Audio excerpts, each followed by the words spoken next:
Ernakulam വെണ്ണലയിൽ 3 gram MDMA-യുമായി സഹകരണ bank driver പിടിയിൽ. വെണ്ണല സ്വദേശി തൻവീറാണ് പിടിയിലായത്. വിവരങ്ങളുമായി വിഷ്ണു സുരേഷ് ഇപ്പോൾ ചേരുന്നുണ്ട്. വിഷ്ണു, എന്തൊക്കെയാണ് വിവരങ്ങൾ? ഇന്ന് പുലർച്ചോടുകൂടിയാണ് ഡാൻസ് ഓഫ് യൂണിറ്റ് 4 വിനോജിന്റെ നേതൃത്വത്തിലുള്ള സംഘം തൻവീറിനെ പിടികൂടിയത്. ഇയാളുടെ പക്കൽ നിന്ന് 3 ഗ്രാം MDMA ലഭിച്ചിട്ടുണ്ട്. ഇയാൾ ഏറെ നാളായി നിരീക്ഷണത്തിലായിരുന്നു. അങ്ങനെയാണ് പിടികൂടിയത്.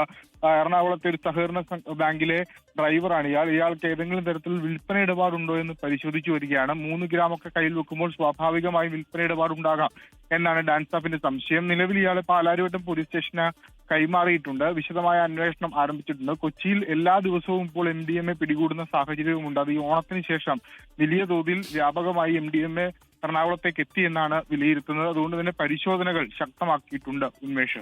ശരി, വിഷ്ണു സുരേഷാണ് വിവരങ്ങൾ നൽകിയത്. ലോകത്തെവിടെയായാലും ഏത് സമയത്തും 24 വാർത്തകളും ഓഗ്മെന്റഡ് റിയാലിറ്റി പാക്കേജുകളും എക്സ്പ്ലെയിനറുകളും വിശദമായി കാണാൻ ഞങ്ങളുടെ യൂട്യൂബ് ചാനൽ നിങ്ങൾക്ക് സബ്സ്ക്രൈബ് ചെയ്യാം.